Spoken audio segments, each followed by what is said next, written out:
My name is Lois Ellis. I'm 55 years old. And this is the story of how I discovered my husband's ultimate betrayal, then walked away with everything. It started with what should have been a perfect weekend. Ethan and I had been dating for nearly a year, and I truly believed our quiet, gentle love story was heading towards something meaningful, maybe even a proposal.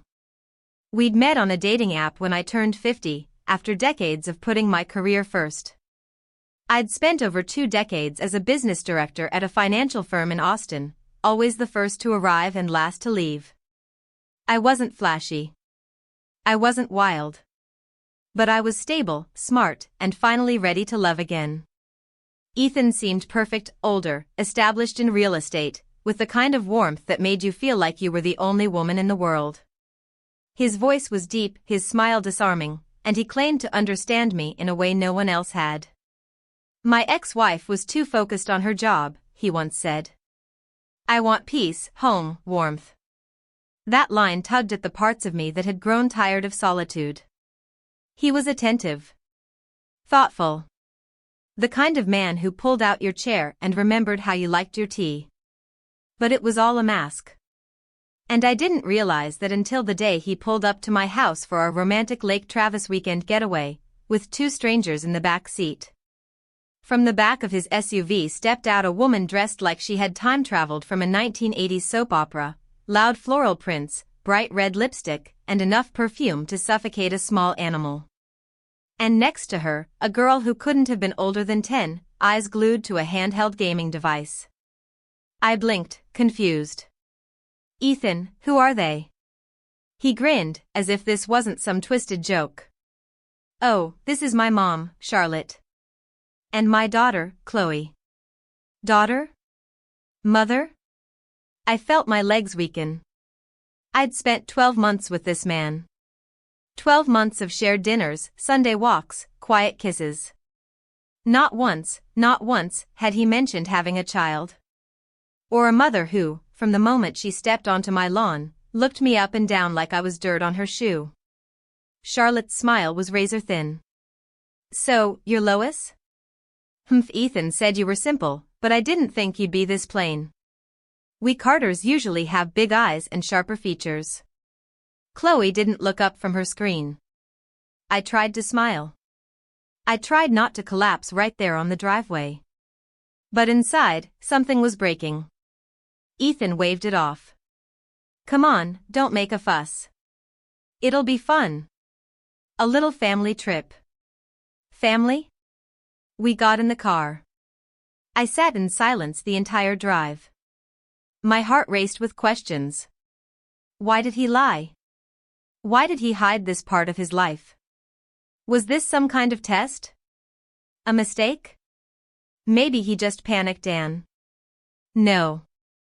The moment we got to the resort, and he handed out room keys like we were one big happy group, I knew. This wasn't a mistake. This was my new reality. That night, in our shared hotel room, I asked, why didn't you ever tell me about Chloe? He shrugged like I'd asked about the weather. I thought I had. It's not a big deal. She lives with her mom. And my mom, well, she just invited herself. Don't overthink it.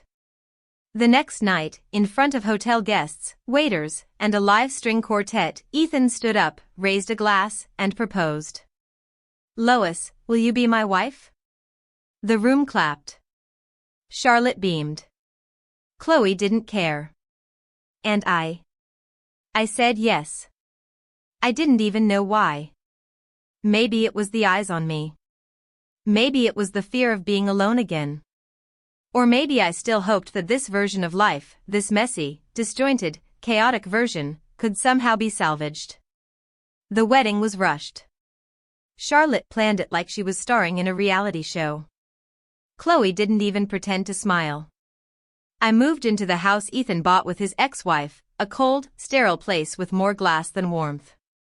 I brought candles, cooked breakfasts, tried to make it feel like home. But Charlotte had other plans. Lois, clean the yard. It's filthy. Lois, the windows are dusty. Can't have the neighbors thinking we're low class. And when I said I had work? Work. Stop using that excuse. You're the wife now. I was 55 years old. A successful executive. And I found myself scrubbing windows while a 10-year-old called me an old lady to my face. Ethan? He vanished. Business trips, he said. Meetings. Conferences. Always some reason to not be home. When he was, he let Charlotte run the house and Chloe run wild. If Chloe insulted me, he'd mutter, "Don't be hard on her. She's just a kid." No, Ethan. She was not just a kid. She was your daughter, and you were failing her. Eventually, Charlotte's bark became law. I was doing everything: laundry, grocery runs, fixing squeaky doors, cleaning up after Chloe's cat. The mortgage was in my name. Ethan claimed he was struggling financially. Said I had a steady job, so could I cover the bills for now? I did, at first. Until one night, Mason entered the picture. A toddler, 3 years old, clinging to a torn teddy bear, trailing behind Chloe like a shadow. Chloe said, "This is Mason, my son. We're living here now." Ethan shrugged. I just found out too. Who's the father? I asked. Chloe rolled her eyes. Doesn't matter. We need a place to stay. And just like that, my burden grew heavier. Mason was innocent. Sweet, even. But Chloe treated him like an accessory. She left me to change his diapers, make his bottles, soothe his cries. At first, I bore it. I told myself Mason deserved love. But then he called me mama, and Chloe exploded. She's not your mother, you little idiot. She's an old maid, that's all. After that, she forbade him from speaking to me. But the moment he cried, she'd toss him into my arms and say, "Make him shut up." Every morning, I went to work with bags under my eyes. Every night, I collapsed from exhaustion. And still, Chloe hissed insults, Ethan disappeared, and I paid every bill that kept this hellhole running. Eventually, even Mason began mimicking her. "You're just the maid. I don't need you to care about me." I didn't respond. I just picked up the toys. Cleaned the dishes. Pretended I was made of stone. But I wasn't. I was recording everything. Each insult. Each curse. Each moment that proved I wasn't insane, I was enduring something cruel. And someday, I would use it all. Because a storm was coming. And for once, I'd be the one in control. I named the folder Buried Truth. Every night, I'd sit in the tiny study that overlooked the backyard. I mowed myself and listened to the recordings. Chloe's voice yelling insults. Mason parroting them. Ethan's silence. It was all there, neatly dated and labeled, like evidence in a courtroom. I didn't know exactly what I was going to do with it yet. But something inside me told me, keep going. Keep collecting. One day, this would be more than just proof. It would be power. Ethan hadn't paid a dime toward the mortgage in nearly a year. His excuse? Lois, things are tight in real estate. You know how it is. No, Ethan. I didn't. Because while he was supposedly struggling, I was juggling a full-time job, a hostile household, and the emotional wreckage of being treated like nothing. I'd gone from being a respected business director to the unpaid maid in my own home. That's when I started planning. Quietly, carefully. I opened a second savings account in my name only. I pulled a portion of each paycheck into it. I cut back on everything, no new clothes, no eating out. Just saving, watching, waiting. I started renting a small apartment downtown under the name L. Ellis, paid in cash, month to month. I didn't tell a soul. By day, I played the role, dutiful wife, tired stepmother, ghost in the hallways. By night, I was slowly laying the bricks for my escape. One by one. One payment at a time. One file saved, one bag packed and hidden in the closet. And then one autumn evening, it all changed with a phone call. It was the police. "Mrs. Lois Ellis, we're sorry to inform you, your husband Ethan Carter died in a car accident." The words echoed like thunder. I didn't cry. I didn't scream. I just stood there, hand frozen on the receiver, as the rain pelted against the windows.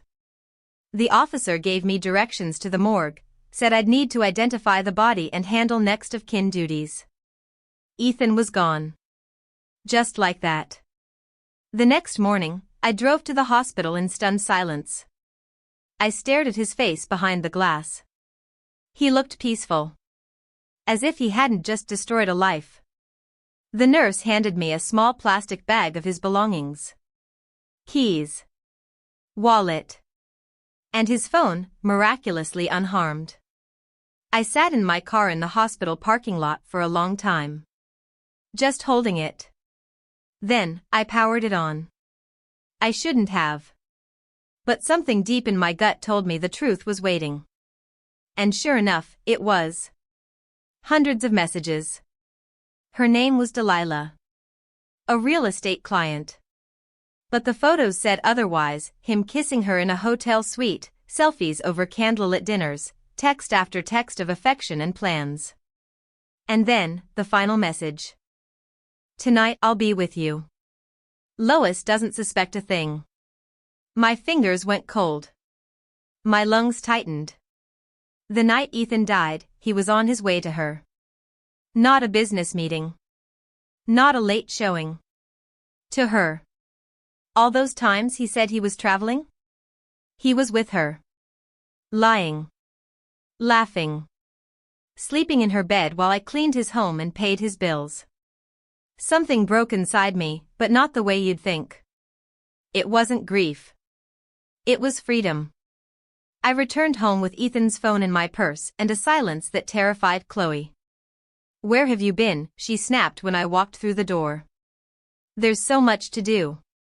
The funeral's in 3 days." I didn't say a word. Not then.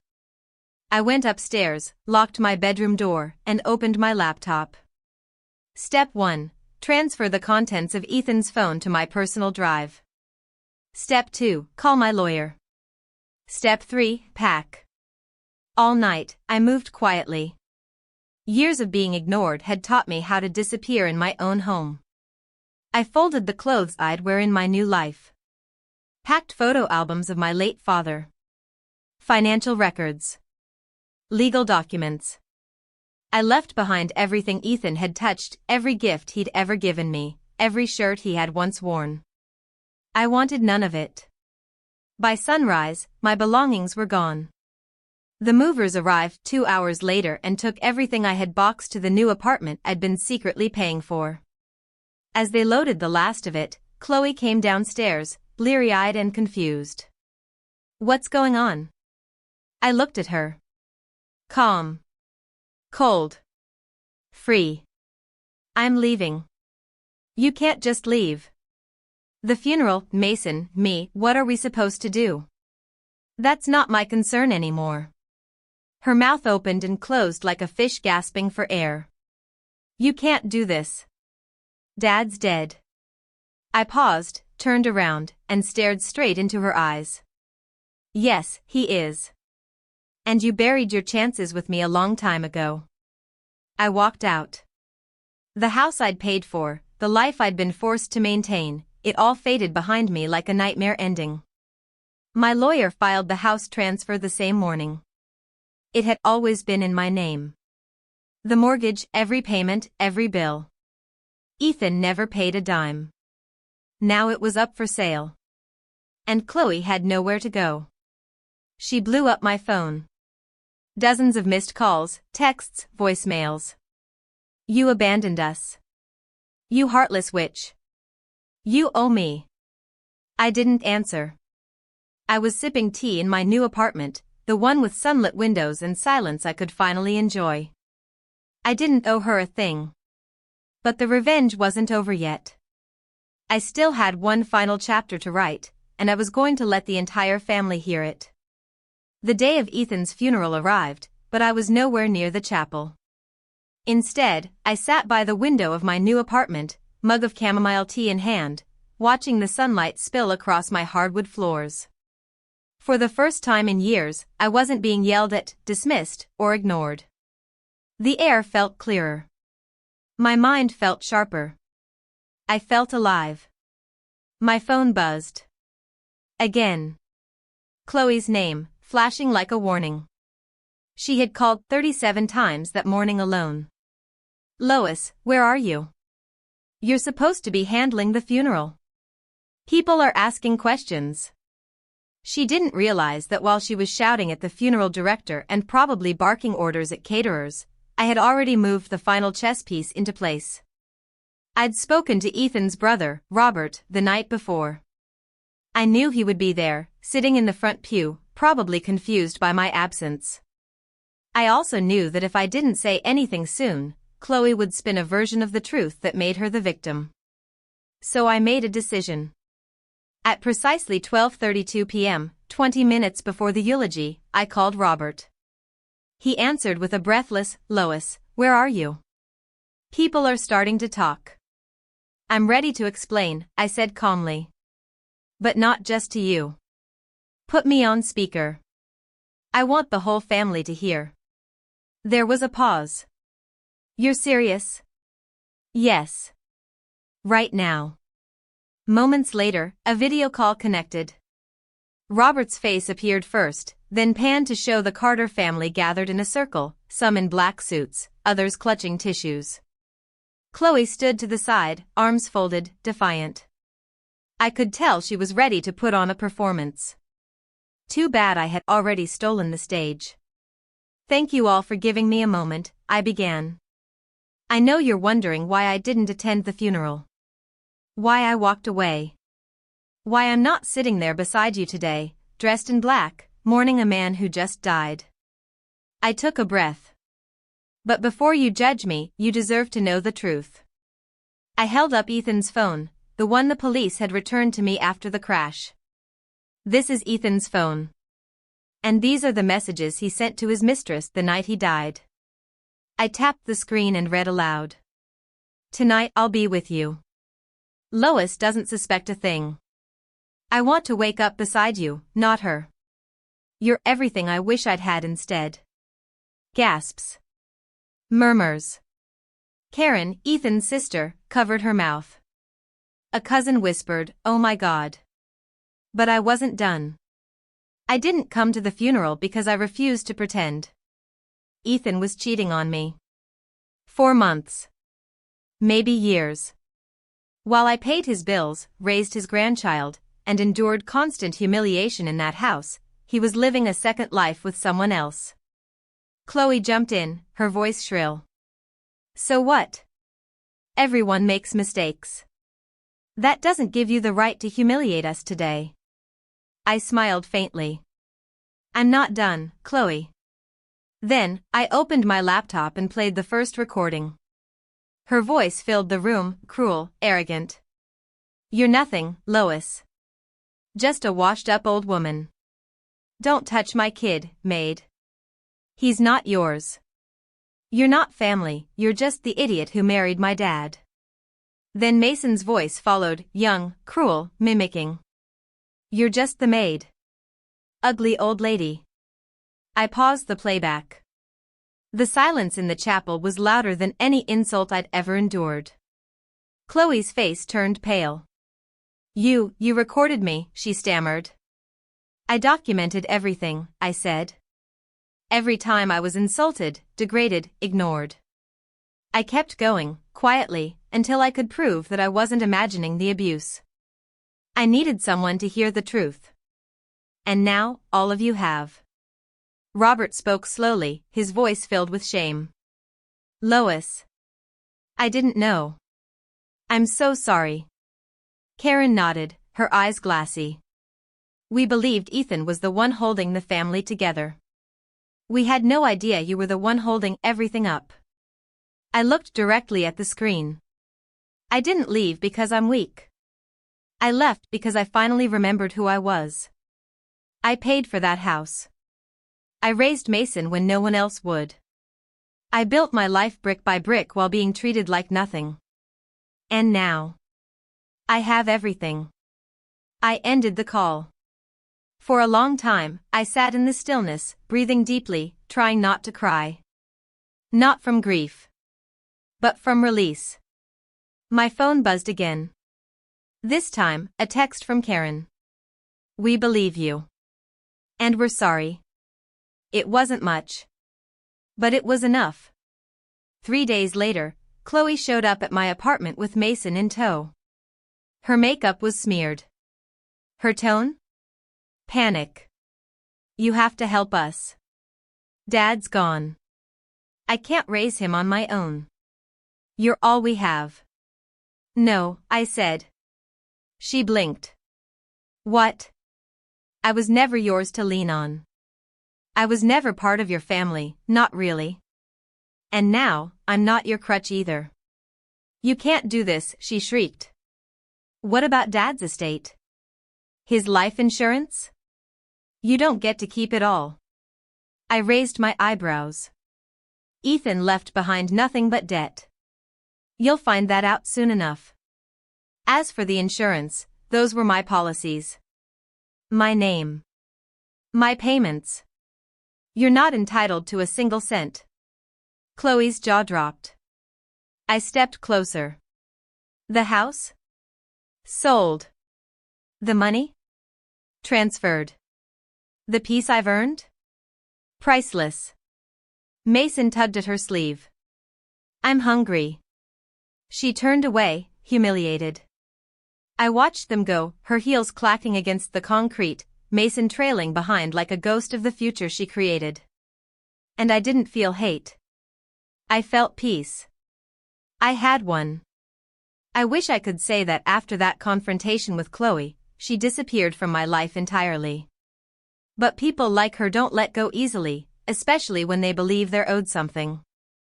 Within a week of Ethan's funeral, I started receiving letters, first from a low-level attorney representing Chloe, then from an agency claiming I'd unlawfully withheld family assets.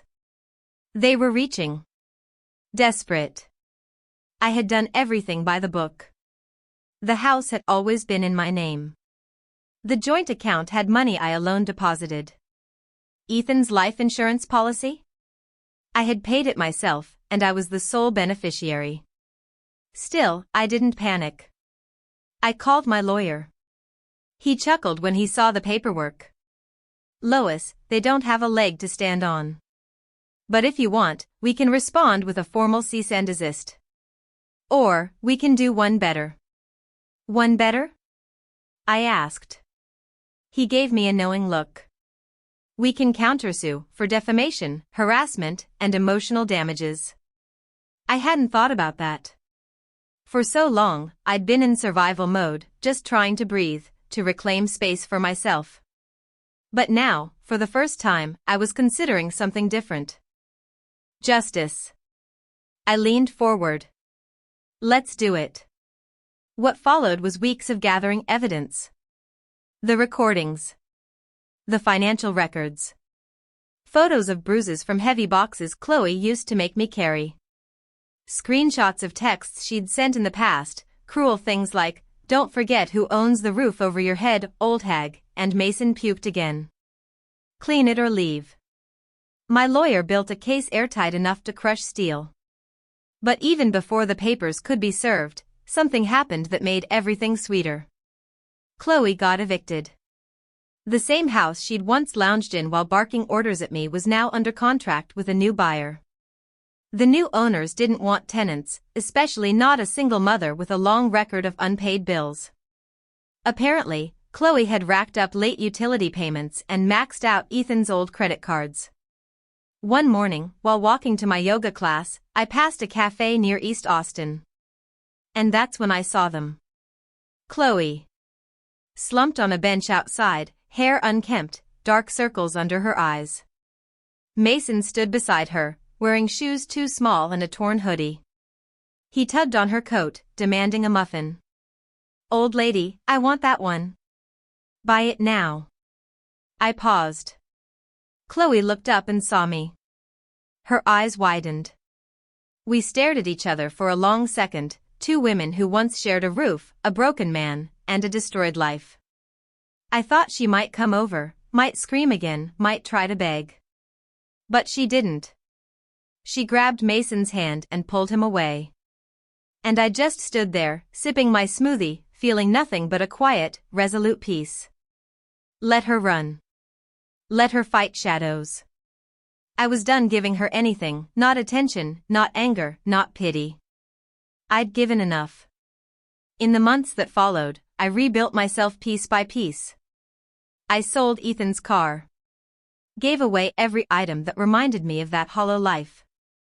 I redecorated my apartment with soft colors, clean lines, and books I'd been meaning to read for years. I joined a weekend book club. Started volunteering at a local senior center. Enrolled in a photography class I never had time for. And most importantly, I reconnected with the people who mattered, my aging parents, old college friends, even a few colleagues who had always admired me but never got close because I was too burdened to let them in. One of those colleagues, a man named James, had once sent me a small plant during a particularly stressful quarter at work. The card had read, "For someone who keeps everything alive, don't forget to breathe too." I hadn't understood it then. But now? I kept it on my new kitchen counter. And every time I watered it, I smiled. James and I started having lunch. Then dinner. Then, longer walks after work. He didn't try to fix me. Didn't demand anything. He simply listened and made me laugh. For once, I wasn't building a life around someone else's wreckage.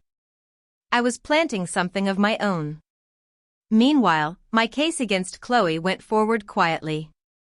My lawyer sent her a settlement offer, $10,000 in damages, public apology required, or we'd take it to court. At first, she refused. Then, 2 weeks later, her new lawyer contacted mine with a simple message. "We accept the terms. Please send where the apology should be published." I asked for it to be posted on the Carter family's social media page, the same one they used to share vacation photos, Ethan's real estate successes, and once, the announcement of our wedding. 3 days later, it appeared. To Lois Ellis. I, Chloe Carter, publicly apologize for the emotional distress, verbal abuse, and repeated insults I subjected you to during our time living together. I acknowledge that my actions were cruel and inexcusable, and that you were never treated with the respect and gratitude you deserved. I understand the damage I caused, and I am deeply sorry. Chloe Carter. I screenshotted it. Saved it in my folder titled Freedom. I didn't need more. I didn't want more. I had one. Not just legally. Not just financially. I had won my life back. But the final victory? That came one day at the firm where I still worked. The CEO, who had been watching me quietly, observing how I handled chaos, betrayal, and comeback, called me into his office. "Lois, I want to offer you the role of executive vice president. It comes with a seat at the board." I blinked. I thought the position was already filled. He smiled. "It was. But you've proven something. You don't just survive storms. You build shelters." That night, I stood on my apartment balcony, holding a glass of red wine. The city glowed beneath me. My parents were safe. My friends were close. My peace was intact. And the woman I saw in the reflection of my window? She wasn't a victim. She wasn't a martyr. She was a survivor who took her power back, every last ounce of it. When I was younger, I used to think strength looked like power suits, sharp heels, and 12-hour days at the office. I believed endurance was measured in silence, in how much you could carry without complaint. But now, standing on that balcony in my robe, red wine in hand, with nothing but the hum of Austin below me, I realized strength had nothing to do with how much pain you swallowed. Real strength was knowing when to stop swallowing it. Real strength was choosing peace over pride. After accepting the EVP position, I hit the ground running. The role wasn't just symbolic. It came with authority, oversight, and the kind of influence I used to only observe from afar. My name was now on memos, my signature on contracts. People looked me in the eye. They listened when I spoke. I no longer had to prove my worth. They could see it. But in the background, the Carter name was beginning to rot. Chloe's apology had gone viral, not because people cared about me, but because people love scandal. It was reshared, reposted, dissected on neighborhood Facebook groups, and even got picked up in a local drama recap podcast. And with it came consequences. The real estate firm Ethan had once proudly worked for, a firm that still carried his name on one of its founding plaques, issued a public statement. They removed his name from their alumni listings. Quietly. Discreetly. But I saw it. Delilah, the mistress Ethan had been racing toward the night he died, went dark on all her social media. My lawyer had reached a small but symbolic settlement with her after presenting the texts and photos. I didn't even want the money. I donated every penny to a women's shelter in East Austin. Poetic, I thought. Using betrayal to fund someone else's escape. As for Chloe? Her apology had cost her more than just pride. Relatives who once coddled her suddenly went silent. Mason was expelled from a pricey private kindergarten after an incident involving him pushing a teacher and calling her the same name he used to scream at me, ugly old hag. Apparently, he'd learned more from Chloe than she realized. She had to move to a rundown duplex on the outskirts of town. From what I heard, she cycled through part-time jobs, nannying, cleaning, even a brief stint at a vape store. But the thing about entitlement is that it doesn't die quietly. It claws. It scrapes. It tries to rebuild its throne. One Sunday morning, as I walked through Zilker Park after yoga, Chloe called. I almost didn't pick up. But curiosity won. Lois, she said, out of breath. Please. I need to talk to you. I stayed silent. I know you hate me. I deserve it. But Mason, he's out of control. I can't handle him anymore. He screams at me, throws things, hits me sometimes. I don't know what to do. My throat tightened, but I said nothing. I know I was awful to you, she continued, her voice cracking. But you were the only one he ever listened to. The only one who calmed him down. I think he still misses you. That hit harder than I expected. Because, for a time, I had loved that boy. I had tucked him in, cleaned his scrapes, rocked him to sleep. And no matter how cruel Chloe was, Mason had once seen me as comfort. As safety. He had called me Mama. Now, he was becoming the very thing he'd been trained to become. I took a slow breath. Chloe, I'm sorry you're struggling. But this is the consequence of the environment you created. You let him believe love was abuse. That cruelty was acceptable. And now you're reaping what you planted. Tears leaked into her voice. Please, Lois. I don't know where else to turn. I understand, I said softly. But I'm not the solution anymore. And I hung up. I didn't cry. But I felt it in my chest for days. Meanwhile, my life grew richer in ways I hadn't imagined. James, the colleague who once sent me a plant, became more than a friend. We didn't rush. There was no desperation, no performance. Just shared meals, warm silences, and laughter that didn't feel forced. One night, after we left a jazz concert downtown, he took my hand and said, "You glow, Lois. Not because of me. Because you've finally remembered who you are." He was right. I wasn't a backup plan. Or a stepping stone. Or a temporary caretaker for a man and his neglected child. I was a woman who'd been burned and rebuilt herself brick by glorious brick. One Friday evening, James and I were sipping wine at my place when an email pinged my laptop. Subject line: Savannah Women in Business Conference, Keynote Speaker Invitation. I laughed. Then cried. Because the woman who once stood in Ethan's kitchen scrubbing dishes, dismissed and degraded, was now being asked to speak to hundreds of women about power, leadership, and survival. And I knew what I'd say. I'd tell them, your silence doesn't make you noble. Your endurance doesn't make you strong. Your escape, your peace, your decision to leave? That's the bravest thing you'll ever do. As the sun set over the Austin skyline that night, I watched the last of the orange light fade and thought, this is what freedom tastes like. It doesn't scream. It doesn't demand. It whispers. You made it. There's a moment, right before dawn, when the world feels like it's holding its breath. That delicate silence where everything, every choice, every wound, every win, hangs suspended. That's how I felt the morning I stepped onto the stage at the Savannah Women in Business Conference. Rows of chairs stretched before me. Hundreds of women, some polished and powerful, some trembling and fresh from their own private wars, sat waiting. I walked to the podium. I didn't bring a speech. I brought my story. My name is Lois Ellis, I began. I used to think sacrifice was the price of love. I believed that if I gave enough, was kind enough, patient enough, strong enough, eventually, I'd earn my place in someone else's heart. I paused. But then I learned something that changed my life. Being used is not the same thing as being loved. The room went quiet. Not heavy, not uncomfortable. Just still. I was married to a man who let me carry his burdens while he chased another woman. I lived in a house I paid for, but was treated like the help.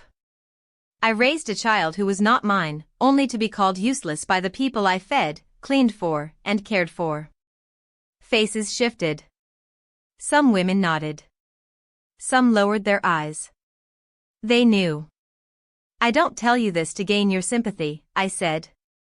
I tell you because someone in this room right now is carrying something they shouldn't. And I want you to hear this, if nothing else, you don't have to wait for a funeral to start living again. That line landed. I saw tears. And it struck me then, my story wasn't just revenge. It was a mirror. A lifeline. A way out. After the talk, a line of women formed. Some just wanted to say thank you. Others shared their own horrors, husbands who stole retirement savings, sons who turned violent, parents who manipulated them into silence. One woman, barely 30, whispered, I haven't told anyone this. But my boyfriend says I'm nothing without him. Sometimes I believe him. I held her hand. He's lying. You already have everything you need. You just haven't seen it yet. It was one of the most emotional moments of my life. And when I got home that night, I wept. Not from pain. From release. James came over an hour later. I hadn't asked him to. He just knew.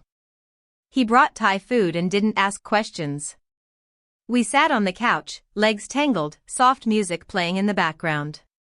You were brilliant, he said quietly, scrolling through his phone. Everyone's talking about it. I smiled, leaned into his shoulder. I didn't plan any of it. It just poured out. Because it was truth, he said. And truth always echoes. That line stuck with me. In fact, I made it the tagline of a blog I launched later that month, Echoes of Lois, a space for women to anonymously share their stories. I didn't expect much traffic. Within 3 days, it had over 30,000 views. Within 2 weeks, it was featured in a local lifestyle magazine. And within a month, I was invited to do a podcast episode with one of the biggest women's empowerment platforms in the country. It was surreal. All the pain I had once tried to bury was now blooming into something unstoppable. Something powerful. Something untouchable. But not everyone was thrilled. Chloe emailed me. The subject line was just one word, Mason. I hesitated before opening it. But I did. Lois. He's been expelled again. He punched a teacher. I don't know what to do anymore. I know you said you're done. I get it. But Mason, he needs therapy. Structure. Something I can't give. I'm asking, not for me. For him. Please. It took me a long time to respond. Not because I didn't care. But because I had learned, painfully, that you can't save someone who doesn't want to be saved. And you certainly can't heal a child while the poison is still in the room. Still, Mason was a boy. A boy I once rocked to sleep, who once reached for me when he was scared. I couldn't forget that. So I wrote back. Chloe. I hope you're serious this time. If you are, here's the number of a therapist who specializes in childhood trauma. I've covered the first 3 sessions. After that, it's on you. As for me, I'm not returning to your life. I can't. But Mason deserves a chance. What you do with that chance is up to you. She didn't reply. But a week later, I got a quiet update from the therapist herself, who I'd referred through a mutual friend, that Mason had shown up to his first session. He was guarded. Angry. Confused. But he was there. And for now, that was enough. I didn't need to be in his life. I had already done what I could. Sometimes, walking away is the only gift left to give. That winter, James and I took our first trip together, 4 days in Taos, New Mexico. Snow, silence, and starry skies. On our last night, we sat bundled in thick coats on a wooden bench outside our cabin. He looked at me, quiet for a long while. Then he asked, "Do you ever miss it? The old life?" I didn't answer right away. I thought about the house. The sleepless nights. The broken promises. The smell of Charlotte's overpowering perfume. Mason's screaming insults he barely understood. Chloe's entitlement. Ethan's betrayal. And then I looked at James. At the sky above us. No, I said. I miss the version of me who believed it could be fixed. But I don't miss who I was when I stayed. He smiled. And then, for the first time in over a decade, I let someone kiss me without feeling like I had to earn it. It was gentle. Earned. Free. There's a strange kind of calm that settles over you once you've survived something that tried to break you. It's not loud. It doesn't come with fireworks. It's just there, quiet, steady, like the sound of your own heartbeat when you're finally alone in a room that's safe. That was my life now. Safe. And more than that, mine. After we returned from Taos, I started turning down invitations I never would have before. Not because I was bitter. But because I was finally choosing where my energy went. No more polite smiles at fake family dinners. No more pretending to be part of a family that never saw me. My boundaries weren't up for discussion anymore. Around spring, I got an unexpected message from Robert, Ethan's younger brother. "Hey Lois. Just wanted to check in. No agenda. Just, you crossed my mind. Hope you're well." I debated replying. But Robert had been kind at the funeral. He had apologized sincerely, had defended me in front of people who were quick to shame me for not grieving publicly. And most importantly, he hadn't asked for anything. So I wrote back. "Thank you, Robert. I'm doing well. I hope you are too." That was it. No door opened. No awkward lunch followed. Just 2 people acknowledging the past and letting it stay there. That same week, I received something else, something I didn't expect. A handwritten card. From Chloe. "Lois. I don't know if you'll read this. Or if you'll believe me. But I need to say it. You didn't deserve what I did to you. None of it. I was cruel, entitled, angry, and I took it out on the wrong person. Mason misses you. He talks about you sometimes when he thinks I'm not listening. I'm not writing to ask you to come back. Just to tell you, I understand now. I understand everything. Thank you for helping him start therapy. He's changing. Slowly. And I'm trying to change too. I'm sorry. Truly. Chloe. I sat with the letter in my lap for a long time. I didn't cry. I didn't scoff. I just breathed. That was enough. Forgiveness isn't always loud. Sometimes it's just the decision to stop carrying something. And in that moment, I let the last piece of that chapter fall away. I tucked the letter into a drawer, not to forget, but to remember how far I'd come. A few weeks later, I hosted my first event under the Echoes of Lois brand, an evening panel in downtown Austin titled Rebuilding After Betrayal. The room was full of women, older, younger, all carrying something heavy. As I stood up to open the event, I saw her. Near the back, in a black hoodie and jeans. Chloe. She didn't wave. She didn't smile. She just sat quietly, eyes on me. And I spoke, not to her, not to anyone specific, but from the deepest part of me. Revenge, I said, isn't always about destruction. Sometimes, it's about resurrection. Sometimes, the best revenge is simply living well in a life that once tried to crush you. When the panel ended, I mingled with the crowd, hugged women, took photos, exchanged business cards. By the time I turned to look for Chloe again, she was gone. And that was okay. She had heard what she needed to. That summer, James asked if I wanted to take a week off, somewhere warm, near the coast. I said yes without hesitation.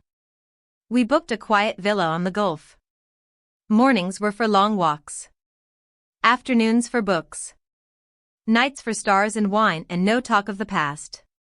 One evening, while watching the waves crash under a purple sky, James turned to me. I never asked, "Do you ever regret marrying Ethan?" I thought for a moment. "No," I said softly. Because without Ethan, I wouldn't have learned what I was capable of. I wouldn't have reached the bottom that taught me how high I could climb. He nodded. "Do you still think about him?" "Sometimes," I said. "But not with hate. With clarity. Because that's the truth. You can heal from betrayal. You can rebuild. You can forgive. But the most powerful thing you can do is free yourself, completely, fearlessly, and permanently, from anyone who once convinced you that you were less than what you are. Now, I wake up when I want. I take long baths. I send care packages to shelters under a pseudonym. I write stories that give other women hope. I kiss a man who never makes me feel like a burden.